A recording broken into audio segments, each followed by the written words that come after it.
اسد عمر صاحب ہمارے ساتھ موجود ہیں. اب ظاہر ہے آپ نے سارا کچھ دیکھا, یہ حکومت کے دعوے ہیں جو کہ وہ فیکٹس اینڈ فگرز اور نمبرز کے ساتھ سپورٹ کرتی ہے, اور اس کے برعکس آپ نے دیکھا ہے کہ اسی معیشت کو لے کے سیاسی نوعیت کی بھی ایک بحث ہے جو کہ ہمیشہ جنم لیتی ہے. اپوزیشن کے اس پہ بہت سارے دعوے ہیں, اگر یا دلیل ہے تو وہاں رد دلیل ہے, اور یہ ایک پوری کی پوری بحث ہے. لیکن اسد عمر صاحب سب سے پہلے تو آپ اپنے انالیسس بتائیے گا, پھر ڈسکشن کو لے کے آگے چلتے ہیں کہ ہم نے ایک عمومی خاکہ تو دیکھ لیا اس پیکج میں کہ گورنمنٹ کے کیا کیا دعوے ہیں کہ کس کس شعبے میں کتنی گروتھ ہوئی ہے. آپ سے اگر میں سب سے پہلے پوچھوں کہ آپ کے خیال میں اس مالی سال میں جس کو گورنمنٹ اپنی اچیومنٹس کا سال بتا رہی ہے, کیا اچیو, سب سے بڑی کیا چیز اچیو کی ہے گورنمنٹ نے؟ پہلے آپ اپنا بتائیے گا, پھر ہم اس پہ ڈیبیٹ کو لے کے آگے چلتے ہیں. اچھا, پہلے تو اگر آپ اجازت دیں میں ذرا سی تصحیح کر دوں. آپ نے کہا یہ حکومت کے دعوے ہیں, یہ دعوے نہیں اعداد و شمار ہیں جو پورا ایک طریقہ کار ہے. میں عرض کر دوں, میں نے اسی جملے میں ساتھ کہا کہ جس کو گورنمنٹ نمبرز کے ساتھ سپورٹ کر رہی ہے, اسی جملے میں نے کہا ابھی ایک سیکنڈ پہلے. وہی نہیں, وہ تو سب میں ابھی ادھر آ رہا تھا, دعویٰ کیا ہے. دیکھیں یہ جو نمبرز ہیں سارے, یہ تو دعویٰ نہیں ہے, یہ تو فیکٹس ہیں نا. اب دعویٰ حکومت کا یہ ہے کہ یہ بہت اچھی کارکردگی ہے, یہ دعویٰ ہے. تو اس کے اوپر ہم آ جائیں کہ یہ کیا واقعی میں دعویٰ درست ہے. کیا یہ 4% معیشت کی شرح نمو اس سال میں جو ہوئی کووڈ کے ہوتے ہوئے, کیا یہ واقعی حکومت کا دعویٰ درست ہے کہ یہ بڑی اچھی کارکردگی ہے, یا یہ کوئی اتنی خاص بڑی بات نہیں ہے؟ تو اس کا جو آپ کو دلیل جو سب سے سٹرونگ ملے گی وہ ملے گی اپوزیشن کے رد عمل سے. جس دن یہ گروتھ ریٹ کے پاکستان بیورو اسٹیٹسٹکس نے ایشو کیے اور ہماری آپ کے سارے پاکستان کے سامنے آئے, تو اپوزیشن نے طوفان کھڑا کر دیا کہ یہ ممکن ہی نہیں ہے, یہ گھڑے ہوئے نمبر ہیں. ٹھیک ہے جی. تو اس کا مطلب جب انہوں نے یہ کیا, بھی میں اس پہ آتا ہوں, نمبر گھڑے ہوئے کہ نہیں ہے, جب انہوں نے یہ بات کی تو اس کا مطلب تو وہ تسلیم کر گئے کہ یہ نمبر جو ہیں وہ بہت اچھے ہیں, اور ان کے مطابق ناقابل یقین ہونے تک اچھے ہیں. ورنہ تو وہ کہتے ہی نہیں نا, ورنہ تو وہ کہتے دیکھو کتنے خراب نمبر آئے. وہ تو یہ بات تو وہ تسلیم کر چکے ہیں کہ یہ نمبر جو ہیں وہ واقعی میں بہت اچھے ہیں. آپ نے خود ہی اپوزیشن کا تذکرہ کیا, تو میں کہتا ہوں کہ نہیں, وہ ساتھ میں یہ بھی کہہ رہے ہیں کہ ایک تو یہ کہہ رہے ہیں کہ نمبر ناقابل یقین ہے, پھر وہ یہ بھی کہہ رہے ہیں کہ وہ اچھے نہیں ہیں, اور وہ اس طرح کہہ رہے ہیں کہ وہ کہتے ہیں کہ ہماری پچھلے 5 سالوں کی آپ ایوریج جی ڈی پی لے لیجئے تو وہ 4% پلس ہے, اور ان کے 3 سالوں کی ایوریج جی ڈی پی لے لیجئے تو وہ بلو 2% ہے.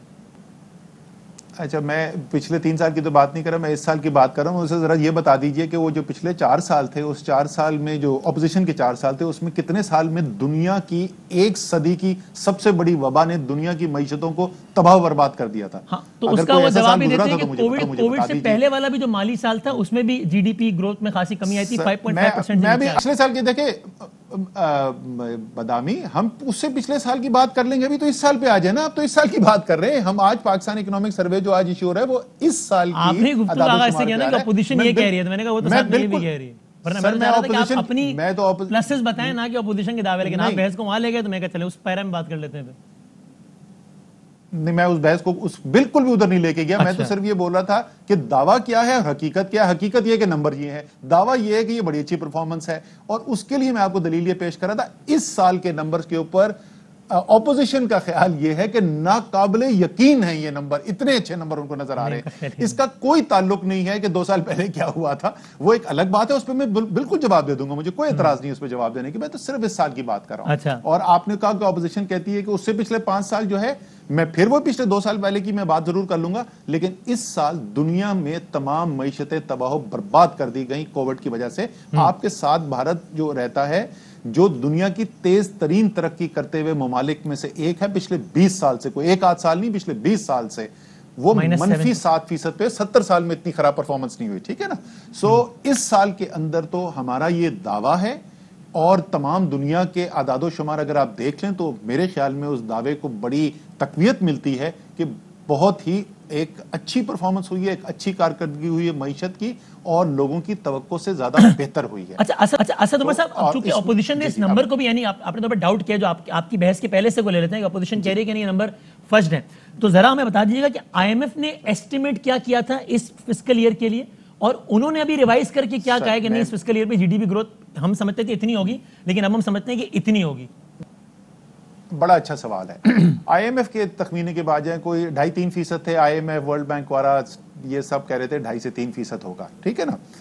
اب یہ بتائیے کہ اسی پریس ریلیز میں جس کے اندر یہ 3.94% کا نمبر اس سال کا دیا گیا، اس میں پچھلے سال کا ریوائزڈ ایکچوئل بھی دیا گیا، اور وہ کیا تھا؟ -0.47. بالکل ایسے ہی. اس وقت ہم نے جو دعویٰ کیا تھا، جو حکومت کی پاکستان بیورو اسٹیٹسٹکس کی ریلیز تھی، وہ کیا کہہ رہی تھی؟ 0.38 منفی، یعنی 0.09% کا صرف فرق ہے. یعنی جو پچھلے سال کہا تھا پاکستان بیورو اسٹیٹسٹکس نے، وہی آخر میں نمبر نکلے. اس وقت آئی ایم ایف کیا کہتا تھا؟ -1.5% سے 2%. سو آئی ایم ایف نے پچھلے سال بھی انڈر ایسٹیمیٹ کیا، وہ تو اب سیٹل ہو گیا نا. یہ تو اب حقیقت آ گئی کہ آئی ایم ایف غلط تھا اور پاکستان کی حکومت نے جو کہا تھا وہ درست تھا. اس سال بھی جو ہے، جس وقت سال ختم ہوگا تم دیکھ لیں گے کہ آئی ایم ایف کا دعویٰ ٹھیک نکلا کہ نہیں نکلا. اس وقت ایک تنقید یہ ٹیکنیکل ایکسپرٹ سے، ماہرین سے، کوئی اسٹاک مارکیٹ بروکریج فرم سے یہ ضرور آ رہی ہے کہ یہ 3.94% جو ہے یہ پوری گروتھ کو ریفلیکٹ نہیں کر رہا، اور جب سال ختم ہوگا تو ہو سکتا ہے 4% سے اوپر، اور کچھ لوگوں نے کہا ہے کہ 4.5% تک بھی پہنچ جائے، جو ممکن ہے کہ اگر فورتھ کوارٹر اچھا چلتا رہا تو. اس وقت تو زیادہ جو نان پولیٹیکل جو اس وقت کرٹیسزم آ رہا ہے وہ یہ آ رہا ہے کہ ایکچولی گروتھ اس سے بھی زیادہ ہے. تو صدر آپ بہت کانفیڈنٹ ہیں کہ چونکہ ظاہر ہے معیشت تو ایسا معاملہ ہے کہ حکومت سے لاکھ اختلاف ہو سکتا ہے، لیکن معیشت اچھی چلے یہ ہر پاکستانی کی خواہش اس لیے بھی ہوگی کہ ہم ایک سیلفش اپروچ بھی دیکھ لیں تو ظاہر ہے میرا اپنا معیار زندگی اس وقت بہتر ہوگا جب پاکستان کی معیشت بہتر ہوگی. تو اس میں تو مجھے کہنے میں کوئی آر نہیں کہ کوئی بھی گورنمنٹ آف ڈے ہو، میری دعا ہوگی کہ پاکستان کی معیشت اچھی چلے. تو آپ یہ کانفیڈنٹ ہیں کہ اگر جب ہم اگلے سال ان دنوں میں ریوائز کر رہے ہوں گے سارے نمبرز کو، جب فائنل نمبرز آ رہے ہوں گے، ظاہر بھی ایسٹیمیٹڈ ہیں، تو یہ 4% سے ہو سکتا ہے، یعنی 1-8% اوپر نیچے ہو جائے، لیکن یہ کوئی بہت بڑا فرق نہیں آنے والا ہے انشاءاللہ اس میں. ایسے ہی ہے جی، میرے خیال میں بہت بڑا فرق نہیں ہونا چاہیے، لیکن میں یہ میں نے نمبر بنایا، نہ یہ سیاسی نمبر، یہ ٹیکنیکل لوگوں نے نمبر کیلکولیٹ کیا ہے. اور یہ بھی میں آپ کو بتا دوں کہ اس کے جو بڑے بڑے اس کے جز ہیں وہ ہر ماہ رپورٹ ہوتے ہیں. ہماری ترسیلات زر کتنی آنی ہے؟ اسٹیٹ بینک ہر ماہ رپورٹ کرتا ہے. ہماری بڑی صنعتوں کے اندر شرح نمو کیا ہو رہا ہے، یہ ہر ماہ رپورٹ کیا جاتا ہے. ہماری فصلیں جیسے جیسے وہ مکمل ہوتی جاتی ہیں، اور ان زیادہ تر اعداد و شمار میں جیسے لارج اسکیل مینوفیکچرنگ ہے، جس طرح زراعت کا ہے، صوبوں کے پاس سے ایسٹیمیٹ آتے ہیں، وہ ہمارے کوئی وفاق کے نمبر بھی نہیں ہوتے. تو وہ جو جیسے نمبر آتے رہے، اس سے لگتا یہی ہے کہ یہ مور اور لیس یہ نمبر ٹھیک نمبر ہے. ہو سکتا ہے جس وقت سال ختم ہو اس سے ذرا سا زیادہ ہو. صحیح ہے. مطلب ایک نیگلیجیبل فرق پڑ جائے. اگر اپ سائڈ ریویژن ہو تو پھر تو بہت ہی اچھی بات ہے، اگر ڈاؤن سائڈ بھی ہو تو ایک نیگلیجیبل ہو تو وہ تو ٹھیک ہے. ہم نے نون لیگ کے دور میں بھی دیکھا تھا 5.8 انہوں نے کہا تھا اور 5.5 پر ہم آ گئے تھے. سر آئی ایم ایف کے ساتھ اسد عمر صاحب آپ خود ظاہر ہے جب وزیر خزانہ تھے تو آپ نے خود بھی بات چیت کی ہے. نئے وزیر خزانہ نے بھی بہت واضح الفاظ میں یہ بات بتائی کہ کچھ معاملات ہیں جن پر ڈیڈ لاک کا لفظ انہوں نے تو استعمال نہیں کیا، لیکن یعنی میں اس انداز میں کہہ رہا ہوں کہ آئی ایم ایف کی خواہش ہے کہ ہم یہ اقدامات کریں، مثلاً پاور ٹیرفس، مثلاً ٹیکس ریٹ کے ساتھ ساتھ ٹیکس بیس دونوں میں اضافہ ہو تاکہ جو ہے وہ ظاہر گورنمنٹ کے پاس زیادہ آمدن ہو. اور نئے وزیر خزانہ نے بتایا کہ ہم کچھ چیزوں میں آئی ایم ایف کو کہہ چکے ہیں کہ یہ ہم نہیں کر پائیں گے یا ہم نہیں کریں گے. تو اس پہ اب آپ کو اس وقت کرنٹ سٹیٹس اگر آپ اپنی معلومات کے مطابق بتا سکے تو. اور دوسرا ہے کہ ایسی صورت میں اگر ہم آئی ایم ایف سے معذرت کرتے ہیں تو اس کا یعنی کیا ورسٹ پاسبل آؤٹ کم کیا ہوتا ہے کہ وہ آپ سے کہیں گے نہیں جناب آپ یہ چیزیں کریں اپنے ذرائع آمدن بڑھانے کے لیے اور حکومت نہ کرے تو پھر کیا دین واٹ؟ دیکھیں اس وقت جو صورتحال ہے وہ ظاہر ہے اس کو فائنانس منسٹر ڈیل کر رہے ہیں آئی ایم ایف کے ساتھ. میں براہ راست اس کے اندر منسلک نہیں ہوں، لیکن کل بھی ایک بڑا تفصیلی سیشن ہوا تھا، وزیر اعظم نے چیئر کیا تھا اس کو. تو اس کی بنیاد پہ میں آپ کو یہ بتا سکتا ہوں کہ ہاں بات چیت چل رہی ہے آئی ایم ایف کے پاس اور کے ساتھ بات چیت چل رہی ہے فائنانس منسٹری کی، اور کئی چیزوں کے اوپر اتفاق ہے، کچھ چیزوں کے اوپر ابھی تک بات چیت چل رہی ہے، یہ بات درست ہے. لیکن یہ ٹیبل پہ اس وقت ایسا نہیں ہے کہ یہ کوئی پروگرام ہی ختم ہو جائے گا، ایسی کوئی چیز نہیں ہونے والی. ٹھیک ہے. یعنی یہ سوال پوچھنے کا مقصد یہ تھا کہ ظاہر ہے اگر آئی ایم ایف کے بجٹ، آئی ایم ایف سے لون لینے کے میں ifs اینڈ بٹس نہ ہو تو پھر تو ہر حکومت اور دنیا کی حکومت لینا کہ یار اور پیسے دے دو اور پیسے دے دو. ظاہر ہے خود عمران خان صاحب نے اور آپ لوگوں نے جب اپوزیشن میں بھی تھے اور جب حکومت میں بھی تھے تب بتایا تھا کہ آئی ایم ایف کے پاس اگر آپ جاتے ہیں تو اس کے یہ نقصانات بھی ہیں. تو اب اگر وہی چیزیں آئی ایم ایف کرنے کا کہہ رہا ہے اور اگر ہم نہیں کرتے تو میں ایک عام آدمی کیسے سے سمجھنا چاہ رہا ہوں کہ پھر اس کا نتیجہ کیا ہو سکتا ہے؟ دیکھیں میں آپ کو اس لیے تو کہہ رہا ہوں نا کہ جو بات چیت چل رہی ہے مجھے اس کے اندر کوئی ایسی چیز نہیں نظر آتی کہ اتنی بنیادی کوئی فرق ہو جس کی بنیاد کے اوپر یہ پروگرام ختم کر دیا جائے. آئی ایم ایف کے پاس جانا کوئی اچھی چیز نہیں ہوتی. آئی ایم ایف کے پاس اس وقت جاتے ہیں لوگ، کوئی بھی معیشت اس وقت جاتی ہے جب معیشت تباہ و برباد ہو. سو یہ تو کوئی اس میں شک ہی نہیں ہے کہ آئی ایم ایف پاس جانا کوئی بہت اچھی چیز نہیں ہوتی، اور یا کوئی خوشی سے آپ کہہ رہے ہیں کہ خوشی سے جا کے قرضہ لیں، لیکن نہیں میں نے کہا اگر کوئی ifs and buts نہ ہوتے تو سب جاتے نا، لیکن ظاہر ہوتے ہیں اسی لیے جانا اچھی بات نہیں ہے. ہاں مفت کے اگر پیسے دے رہا تو پھر شاید میں بھی اپنی ذاتی حیثیت میں پہنچ جاتا ہے ان کے پاس کہ یار ہمیں بھی دیں. سو دیر فور، لیکن جیسے میں کہہ رہا ہوں کہ جو جن چیزوں کے اوپر بات چیت چل رہی ہے، مجھے جہاں تک میں پھر وہی کہوں گا کہ بہتر پرسن اس پہ کامنٹ کرنے کے لیے فائنانس منسٹر ہوں گے، لیکن جتنا مجھے نظر آ رہا ہے مجھے کوئی ایسی فرق نہیں نظر آ رہا جس کے اوپر پروگرام ہی ختم ہونے کا کوئی خطرہ ہو. اور اسد عمر صاحب یہ ظاہر اگین اس کو ڈیل تو فائنانس منسٹر کر رہے ہیں، تو میں آپ سے یہ خبر نہیں پوچھ رہا، میں آپ سے ایک ٹیکنیکل انالیسس پوچھ رہا ہوں کہ ہم پاور ٹیرفز میں ہائیک دیے بغیر اس اگلے مالی سال میں گزارا کر سکتی ہے گورنمنٹ، کہ اس کے ذرائع آمدن کے وہ دوسرے اتنے چیزیں ڈھونڈ سکتی ہے، اتنے ایونیوز ڈھونڈ سکتی ہے کہ پاور ٹیرفز میں انکریز نہ ہو اور اس کے بعد بھی معاملات ٹھیک چلتے رہیں؟ چونکہ اگین اس کا پس منظر یہ ہے کہ نئے وزیر خزانہ کہتے ہیں ہم نہیں کریں گے، IMF کہتا ہے لیکن ہم نہیں کریں گے. صحیح، میں اس کو اپنا حکومت کا نقطہ نظر بتا دوں کہ اس کے اوپر کیا ہے اور کیوں یہ فائنانس منسٹر کہہ رہے ہیں. ہم نے ایک نہیں کئی بڑے فیصلے کیے اس پاور سیکٹر کے ریفارم کے لیے. اس کے اندر IPP ری نیگوسیشن اور ان کے ریٹ آف ریٹرن کم کرنے کا بھی کام ہوا. جو اسٹیٹ اونڈ انٹرپرائزز ہیں ان کے ریٹ آف ریٹرن کم کیے گئے.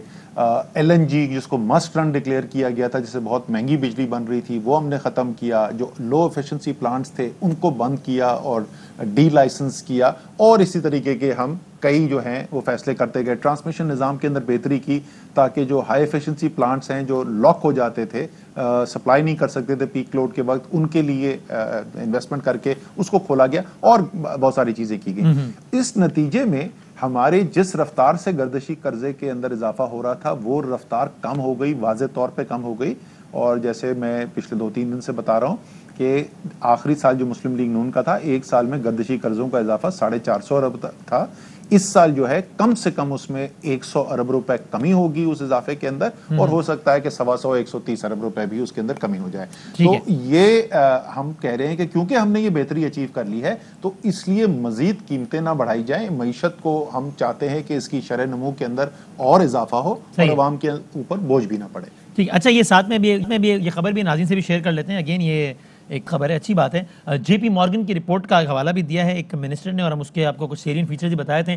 JP مورگن کہتا ہے کہ رواں سال پاکستان کا GDP 4.7% بھی ہو سکتا ہے. 4.7%.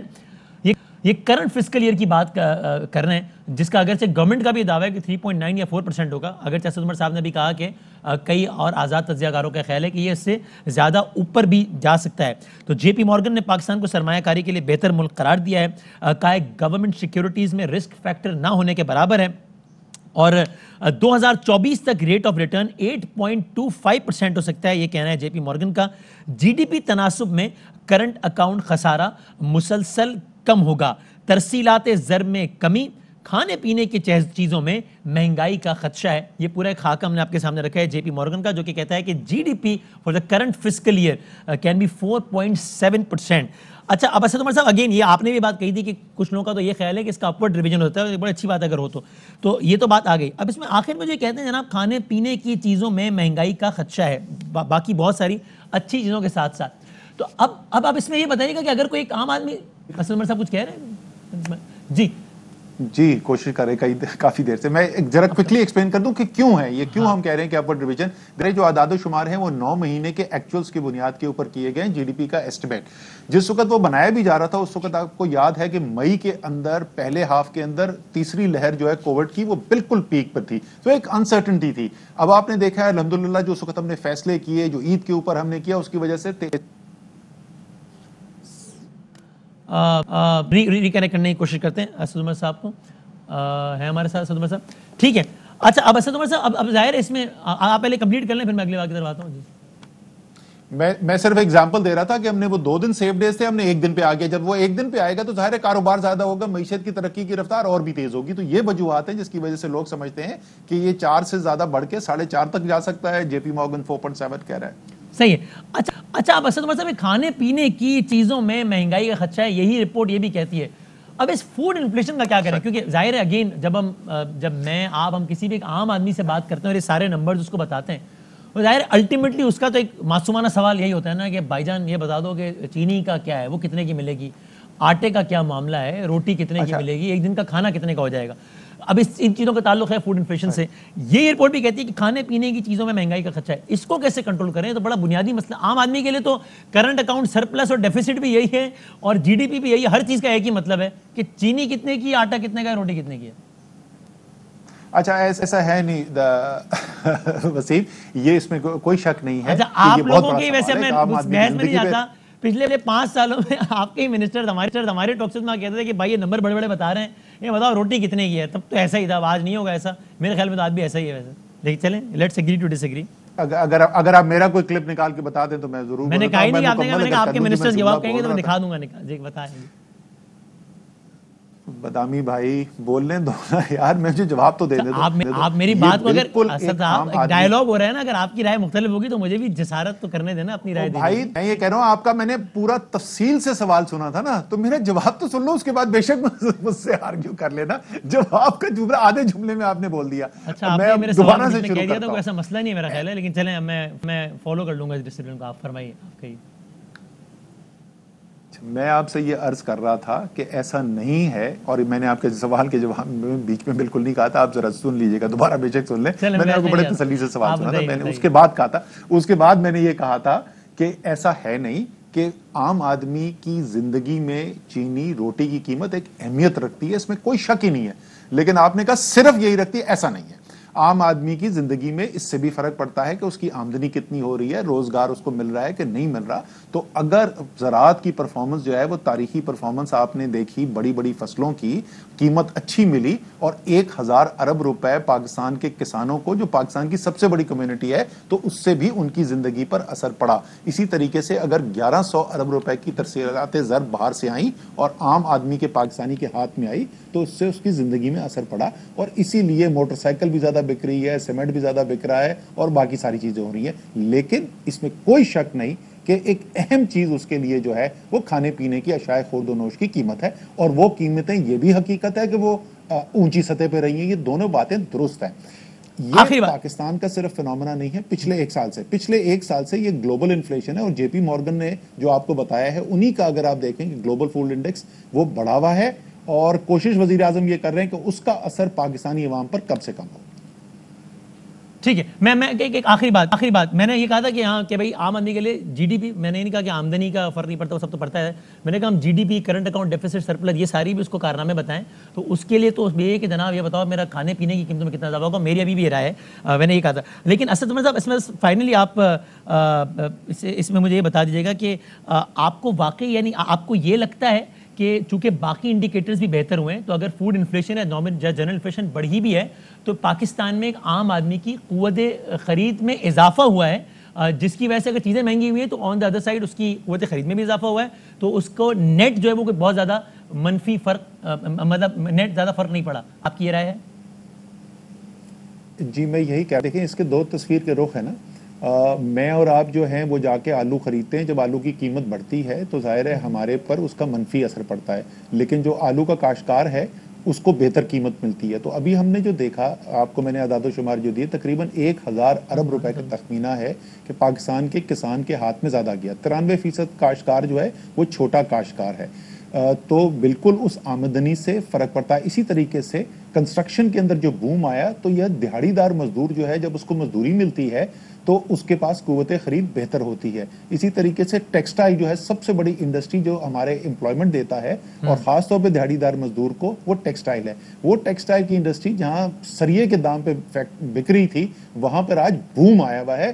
فیصلہ آباد میں ٹیکسٹائل کے ورکر کی کمی ہوئی بھی ہے. تو یہ ساری مثبت چیزیں بھی ہیں, اور اس کے ساتھ جو خورد و نوش کی چیزیں ہیں ان کی مہنگائی جو ہے وہ منفی بھی ہے. دونوں چیزیں حقیقت ہیں. ٹھیک ہے, بہت شکریہ اسد عمر صاحب, thank you very much sir for giving اس ٹائم. پاکستان کے وفاقی وزیر اسد عمر صاحب ہمارے ساتھ موجود ہیں.